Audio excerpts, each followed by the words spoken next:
Hi, I'm Darryl Stanton. I want to talk to you about the economy. Many of you are now facing what I call the perfect storm, um, unleashed on you by Washington politicians and their financial policies of mass destruction in the form of high gas prices, in the form of the subprime market, while they turn their backs, while millions of bad loans are being packaged to the American people, many here right in Minnesota. When you look at the economic policies regarding energy policy, back in 2001, 2002, President got together with some folks and had a closed meeting, and we can see the end result of that. The highest gas prices, the highest fuel oil prices in the history of our country. So together we've had this continuing effect, what I call the equivalent of a economic death by 1,000 cuts in the form of high gas prices, in the form of high tuition costs, in the form of high healthcare costs, in the form of high grocery bills. And so we can go on and on and on. You can see the policies in Washington continue to come down on everyday hardworking Minnesotans and Americans, middle class, working poor, and small businesses of our country and our state. So Washington has had a disconnect.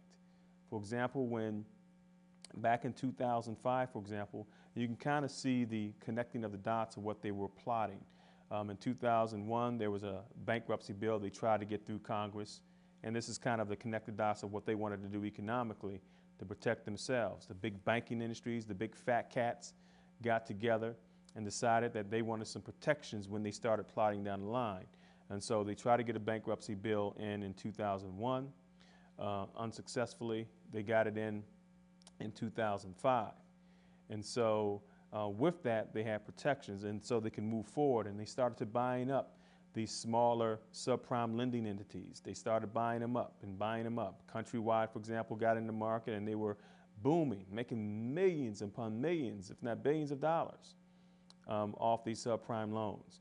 And what happened was they got all these loans together, and so these gurus on Wall Street decided, hey, we can make more money, because what's going to happen, and they knew this, they were plotting on those arms that were going, and mortgages were going to increase. They were going to make more money off of that with the introduction of the teaser rates, and when those arms went up, they were expecting to make more money.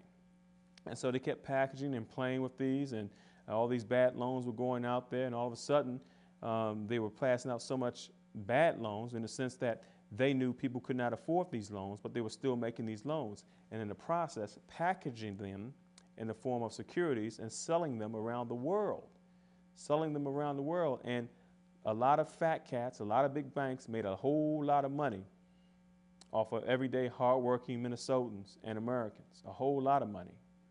For example, Countrywide, who went into bankruptcy, their CEO had major financial problems. Their CEO made hundreds of millions of dollars off the deal. He just got out the business, and now he's a fat cat multi-millionaire.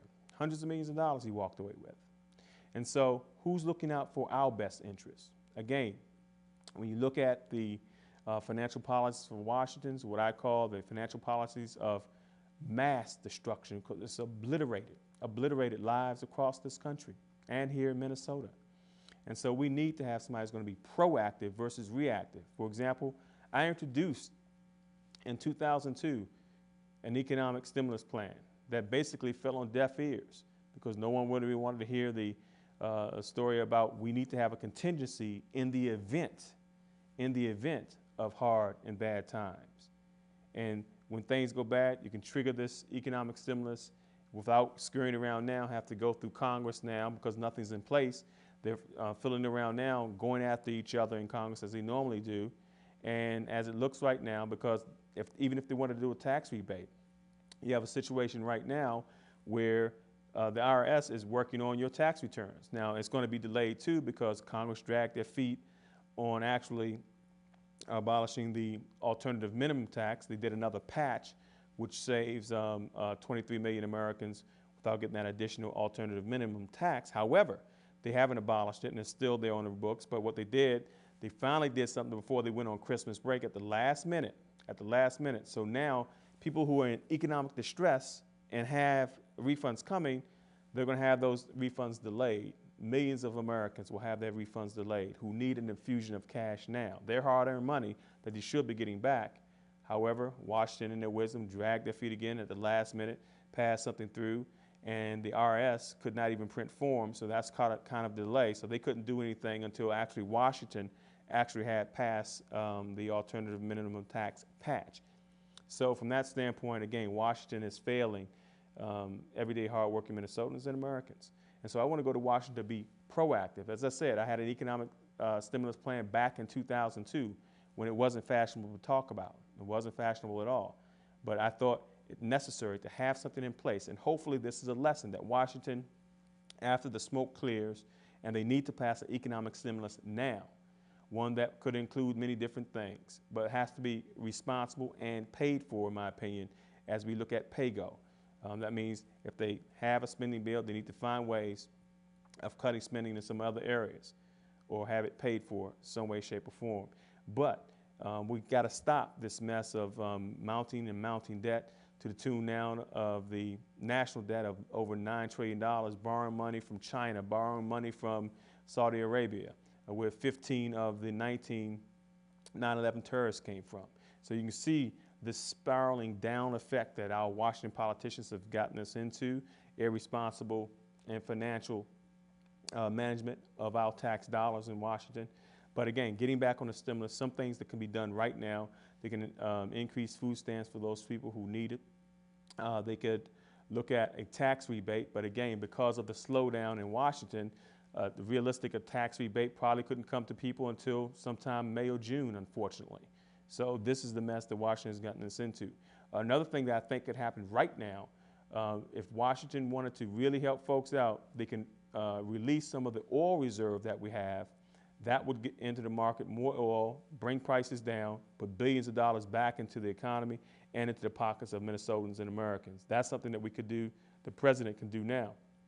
And so if we look at that, if we look at the looming continued foreclosures, we need to probably create a sort of a housing assistance fund that could be public and private partnership that could work with those who are facing foreclosure right now as we speak, and those who will be coming down the line of facing an ARM or balloon payment or a reset of their mortgage payment very soon.